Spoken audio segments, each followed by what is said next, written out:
kid from the bush who grew into a legend in his own lunchtime, former SAS soldier Michael J. Malone has seen it all. This is Never Die Wondering, Mick Malone in his own words, hosted by the man himself, Mick Malone, along with Toby Malone, as they examine this long, storied career in the Australian Special Forces. Join us each week for behind-the-scenes insight, exclusive readings, and brutally honest truths from a true original. Welcome to Never Die Wondering.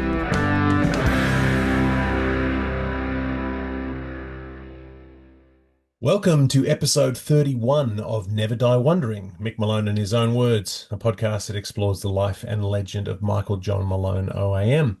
My name is Toby Malone, Mick's son and co-host of this podcast series, joined by the man whose name is in the title, Mick Malone. Hi, Dad. How you going, son? Good. I'm really good. Enjoying hearing about your exploits out in the bush as you're keeping yourself alive over this 12 months. Mate, A lot of chapters in here about your time in Vietnam and this thing. It was fairly formative. It was loomed very large for us when we were kids, the fact that you'd been in Vietnam. And as we'll read about later on in the book, in '87 when there was the Welcome Home Parade in Sydney, it became a very important time for my sister and I, as identifying with that year that you spent in Vietnam. So I guess if it's formative for us, it's got to be crucial to you, central to your identity, mm, having gone and done that. that Yeah, was but an amazing period. yeah, and I guess it's just the luck of the draw that there happened to be a war on when you were that age. Um, Well, you wouldn't go to war if you were any older. Yeah, yeah, that's the thing. And so you just sort of slotted in there. Whereas if you had been 10 years younger and you had have been 22 in the late 70s instead of the late 60s, then there wouldn't have been a war to go to, and it would have been a whole different kind of Yeah. environment. And you'd be a wool classer somewhere. Oh my God. Yeah. One of the real thing, no, I think one of the things that people really uh, enjoy so much about Two Ranks on the Road is these descriptions of patrols and combat and a lot of the operations that happen. A lot of people have sort of reached out to say that this is some of the most comprehensive accounts of action in Vietnam for an Australian SAS patrol that we have, and which is part of the reason why we really wanted to have this book. Wanted you to write all this stuff down because a lot of this stuff I mean, I remember you said to me, "Who? No one wants to read any of that. No one cares." But I think people have disproven that. I think a lot of people have really gotten into a lot of these accounts from combat. I didn't want to blow smoke up my own arse, You know that. It's the first time I've heard anything. But it is what it is. Yeah, no, absolutely. It's great. I'm glad that we have it, and I'm glad we have this podcast. We're able to record all this. Oh, mate, Um, I wouldn't have done it without you. well, n- You're the champion. well, yeah. I mean, I've got to stand over you sometimes and make you do the work, but eventually, They, they I used to think. call me, they used to call me Pies Malone. They call you Podcast Malone. Well, maybe. Oh, yeah, we'll see. We'll see. So, so today we're going to get into talk about that final few days of your time in Vietnam, and it must have been an incredible feeling to have got all the way through 12 months and then come out the other side and having survived. Yeah. And not only that, you didn't see many of your mates, lost. Oh, it was fantastic. Fantastic. So You looked around, and all your mates were still there. yeah. A few had gone home. It was the end of their tour. Kirk Hess was still in banishment for some reason. I never got to the bottom of that. Hmm. Anyway, we were just a bunch of mates who would die for each other, and that's just exactly what we were doing. Yeah, and it must have been a very strange thing to be in the middle of the Vietnam bush, and then you get on a plane, and then suddenly you're in the bustle of Sydney again. Yeah, mate. Like that. Thank God for Bacardi. We all had bottles of Bacardi in our bag. Yeah. We drank the lot on the Right. way home. Well, why don't we read the chapter, and we'll get into it, and we'll get a little bit of insight as we go. So today we're reading chapter 28 of Two Ranks on the Road, 35 Years of Australian Special Forces Service by Michael J. Malone, OAM, published in 2024 by Imprimatur Books, Perth. This chapter, entitled End of Ops and RTA, covers pages 195 to 200 in the print edition. The ebook may have slightly different numbering, so follow from the beginning of the chapter. As we read, the body of the text will be read by author Mick Malone. Whenever we come across a footnote, we will pause in the least disruptive way possible, and I will read the footnotes. And now, without further ado, Two Ranks on the Road. Chapter 28, End of Ops and RTA 1970. One of the most memorable times of my life. Back at the DAT, we were met by lots of mates and two bottles of cold champagne. I must admit there was a sense of great relief to not only survive another serious shoot-up patrol, but to realise it was possibly our last patrol before packing up and heading home. It was now the 12th of February, 1970, and we were due to be released in 6 days. Surely Ross Bishop, since Reg had flown the coop, would now take mercy on us and leave us alone. Sure enough, Des Kennedy was there with a big beaming smile on his dial. Well done, boys. Time to pack up. We still had the debrief to go through with trained soldier Tony Haley, clean our weapons, hand in radios and codes, and return stuff to the Q store and ammo bunker. We were to hang onto our weapons till the day we left. It's all a bit of a blur, but those last few days, we got on the grog, needless to say. By this stage, the one squadron advance party had arrived and were busy securing any gas gear they could find. Their OC was Ian Trader Teague, an SSM with Snow Livok. A couple of one squadron commanders, troop commanders, sat in on our debrief and were all ears, while Lloyd Beam and Rob McBride were two young subalterns who attended. Both of these officers had deployed to Ley with 3 Squadron as patrol members on our last jungle training trip for valuable experience and, from all accounts, performed well, leading their own patrols here on the sharp end. Footnote: McBride wrote the excellent book Out of the Ammo Box many years later. Good book. Once the debrief was over and the patrol report submitted, we were free, back to the lines in a jubilant mood, where we had a ceremonial burning of socks and jocks. I must admit mine were decidedly sticky and had their day, but it was no point in washing them at this stage, so they were cast into the flames along with others from the troop. Drawing fresh ones from the Q store was easy enough. Most of our cams had a rough life, but we had to wash them and hand them in. Our pixie uniforms were dug out of trunks and prepared for the flight home, which, while our sandy berets had survived the rigours of the tropics and dry season, although I'd probably need a new one on RTA. We were trained, we were issued a 2-ribbon bar, the Australian Vietnam Medal and the Vietnam Medal, to wear on our greens for the trip home. Dave Lewis and Tiny Roth had all of our admin docs in hand and carried out the swapping of MPC back into Australian money. All of our webbing, uniforms, and various other bits and pieces were packed into our steel army trunks with our names stenciled thereon. These would be sent back to Campbell Barracks in due course. All that was left to do were work parties. The entire hill had to have the rubbish removed, the grass cut, cool hand looking, and plenty of work in the kitchen and both messes. At least no one was shooting at us, right? It's amazing the amount of work that can get done, knowing that it was only a few days in a wakey before the freedom bird beckons. And then we were away. A bunch of trucks made their way up our dusty track to pick us up. Our trunks were loaded into 2 trucks to go to Vung Tau by road, whilst we all piled into another 3 trucks for the run down to Luscombe Field. We'd be going to Tonsanut in Saigon by Caribou, um, where those of us from the East Coast would catch the Qantas 707 home, while the WA blokes would fly home by C-130 via either Butterworth in Malaysia or Darwin and on to Perth. One squadron were flying in on the 707 to take over from us. Our faces radiated relief, while one squadron showed trepidation. A quick "g'day" to mates, and then we were boarding. It was boarding time. Everybody had a large bottle of Bacardi rum or Johnny Walker Scotch in our carry-on bags. The worst thing was no mixers.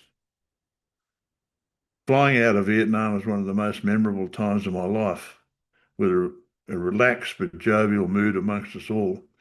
The hosties were extremely friendly, not that friendly, and fed us well. We think we drank the plain dry of Aussie beer. Once the beer was gone, we broke out the hard stuff, and still a couple of hours out from Sydney, most had gone to sleep as a result. We were woken up by the PA announcing we were approaching Mascot in and to return to our seats and buckle up. A smooth landing brought a great cheer from us, returned servicemen, as it did with our fathers before us. Once on the tarmac, we proceeded through the customs hall, where every bag was closely searched. We'd heard of stories of some genius sending home weapon parts in various parcels. Customs intercepted them all, reassembled the weapon, and sent it back. Tall story, but maybe true, but maybe not. Customs went through every bag with a fine tooth comb, convinced we were all scoundrels. Not sure if they found anything illegal, but it took a couple of hours to get through. Once released, it was walk down the corridor. When we got to the doors and opened them, there were hundreds of people clamouring for their loved ones. Then, front and centre was my beloved. There, front and centre, my beloved mother and sister. I was overcome with emotion, as they were. Dad was also there, but much more subdued. Needless to say, what a welcome. Stan Walker, who came from Mount Isa in Queensland, had a few days to wait before he could get a plane home. So Mum immediately offered for him to come home to our place. And so it was. Stan came home and made himself at home. He and Dad hit it off immediately. I hadn't told them that I had a plan to meet up with a few mates, Rod Wallace and Simon Leafting, to drive to Lorne on the Victorian south coast. Uh, Stan wasn't part of the plan, so he stayed with Mum and Dad.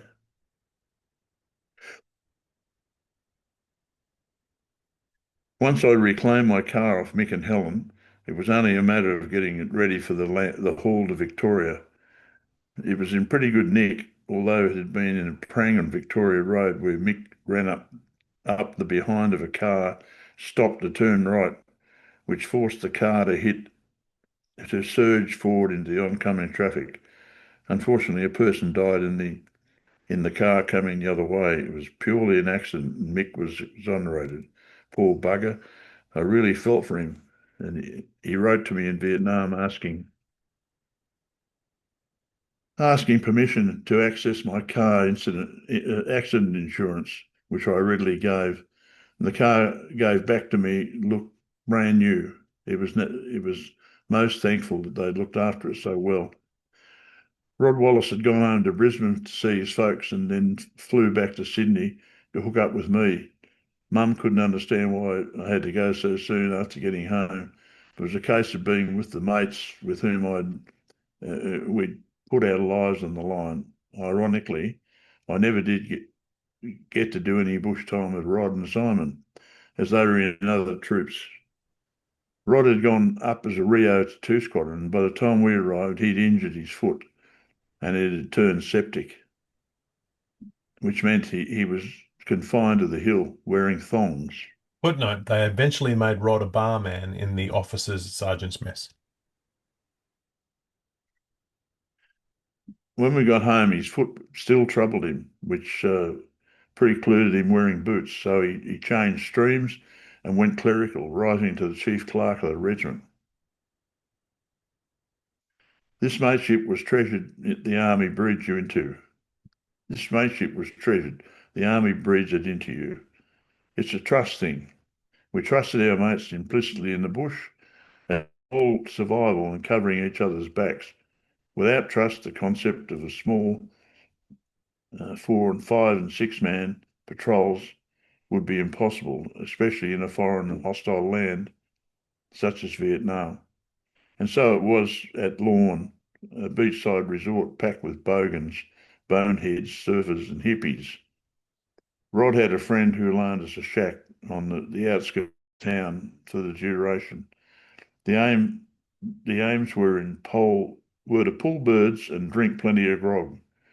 We weren't too successful with the first, but excelled with the second. The old shack was a dangerous place since we saw an enormous black snake on day one. And remember the old adage, see one snake, expect another. The old house was an ideal spot for them to make a nest under the floor. And sure enough, we saw the second one pretty soon. By about day four, we'd seen around 6 snakes around the old shack. These weren't harmless species. They were red-bellied black snakes, and we became pretty toey about the situation. There were no other accommodation available in town, so our other option was to pack up and leave. We drove back to Melbourne. The drive back to Melbourne was uneventful. We dropped Simon off and said our goodbyes. I don't think I didn't think we'd see him back at the unit as I think his time was up. I dropped Rod off at Mascot for his flight back to Brisbane and made my way home to Mum's. I must admit it was good to see them. He had left by then, and not sure whether he went to the Isa or flew straight back to Perth. Footnote, on RTA, Stan was promoted and went to 1 squadron. He married one of the nurses at 5 Camp Hospital, took discharge and settled in Tasmania. Mum pampered me considerably, and Dad was even in a jovial mood. They'd probably celebrated the fact that I'd returned in one piece, unlike cousin Pete, RIP. My leave was nearly up, as I had to be back in Perth in 10 days, which left me 5 days in which to catch up with old mates and girlfriends. I decided to trade my car in on a Holden HG panel van.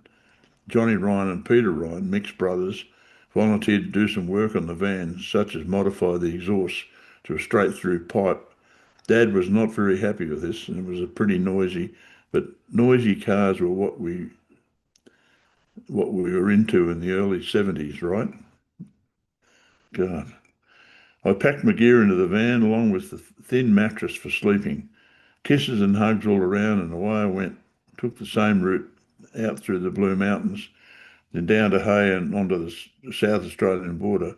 I skirted around Adelaide, heading for Port Augusta, then out to Penang and the Nullarbor. Everything was going swimmingly, although the car was chewing far more juice than the Bellet had after all.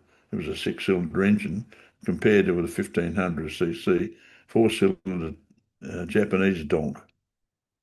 Out around Mundrabilla, I put a fan blade through my bonnet and was stuck out on the side of the road till a car of Samaritans arrived.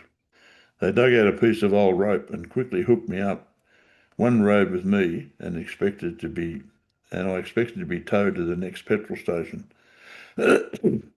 When we got there, we stopped for a feed where they announced that they would tow me all the way to Northam, where they would drop me at a garage for repairs.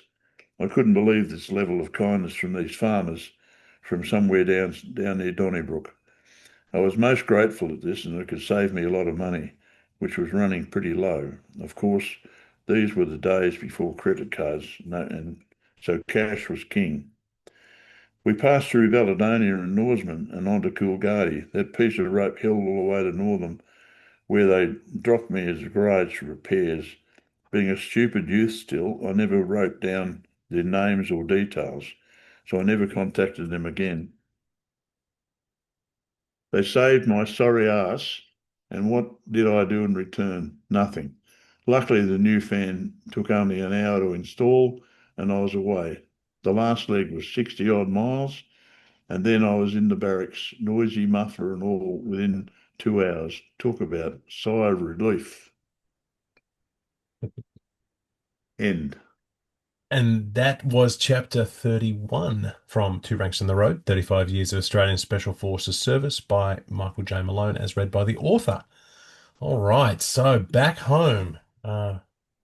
So did you believe that you were going to make that trip that whole throughout that year? Were you always hopeful, or did you feel like your number was coming?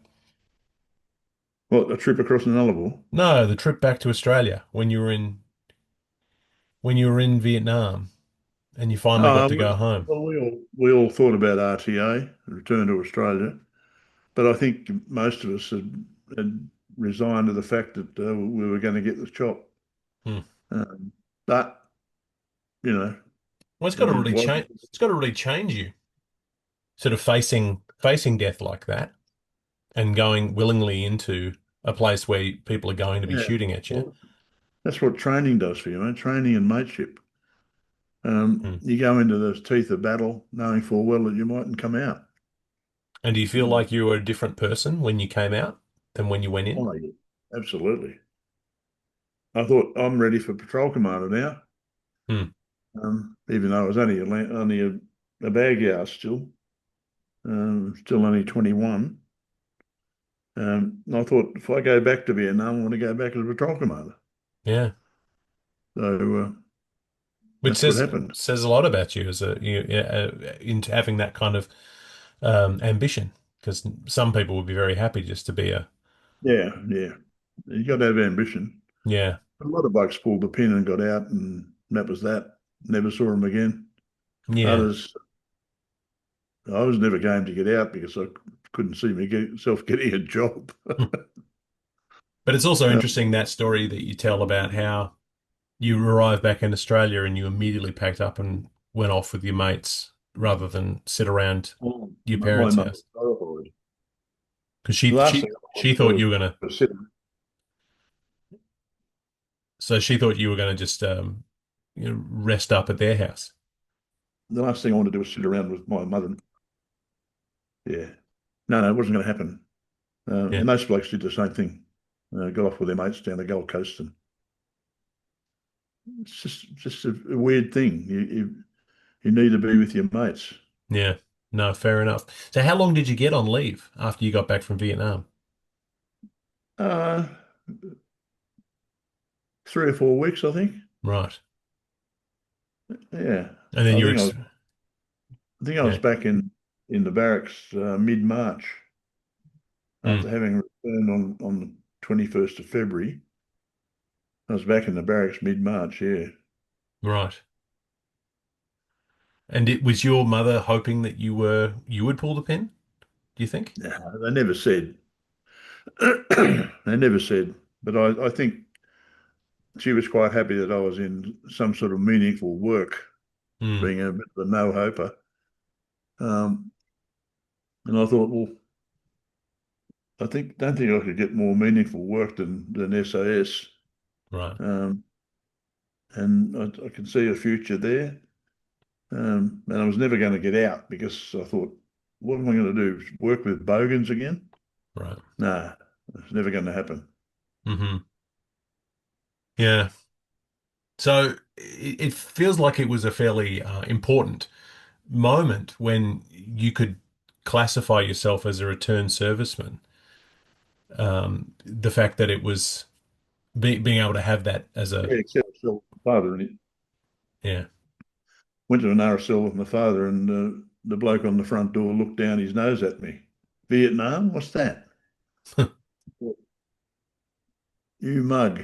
And Dad said later that they were treated the same by the World War One guys when they came back. Yeah, And I thought, yeah, how bloody disingenuous is that? right.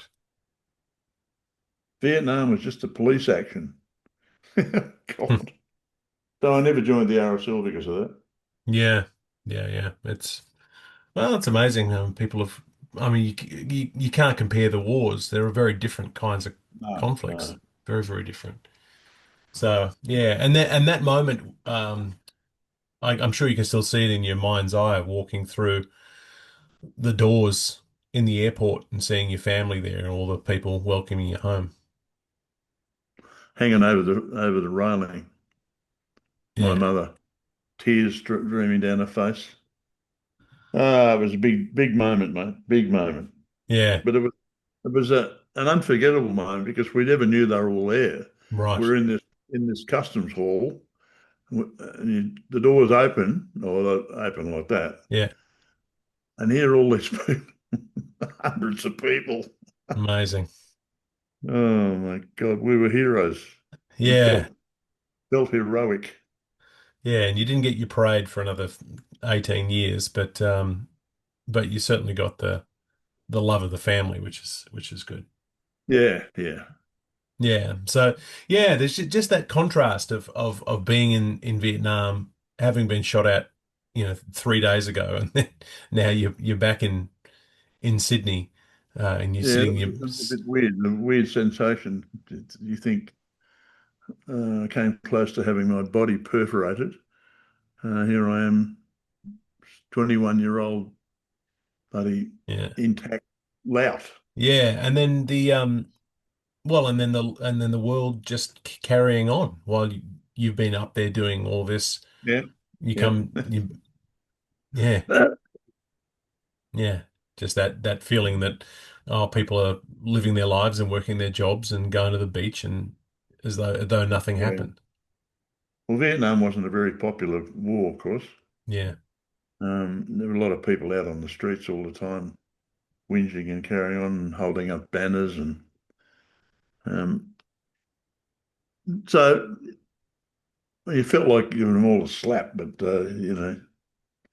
we come from a country where that you don't do that. Well, we mm, didn't then, those days anyway. yeah, Nowadays, it's a little bit, how's your father? hmm, But, it was just so good to be home. yeah. And were you in uniform when you're on leave, or you're out of uniform? Civvies, Civies then, yeah. yeah. You had to get civvies because people in uniform were abused by all sorts of people. Mm. Uh, and the army didn't want anybody abused. Nah, fair enough. So you wore a civvy, you looked like a bloody soldier anyway. Short back and sides and Yeah. slim, uh, not a fat moment on you. Hmm. No, yeah, it's a remarkable thing to get to the end of that, and Yeah, and we're and then the next couple chapters are about you adjusting back to life in Australia and how that's going yeah. to be. But we'll get to that next week. But that is all the time we have this week for Never Die Wondering. But join us next week for the next installment in our exploration of Mick Malone's career entitled Barracks, Promotion and New Guinea, Chapter 29. If you have a copy of Two Ranks, read along with us. I've been Toby Malone, and thank you to Mick Malone for relievedly joining me on this journey. My pleasure, mate. Cheers. This has been Never Die Wondering, Mick Malone in his own words. For links to purchase your own copies of Mick's books, visit the show notes or mickmalone.com.au. This podcast is produced by Toby Malone, Joe Malone, and Mick Malone, and engineered by Toby Malone. Theme music is The Happy Wanderer, the official SAS march, as reimagined by Cormac Malone and Meg Logue Malone. Yes, this is a family affair. This is a GM production in association with Imprimatur Books.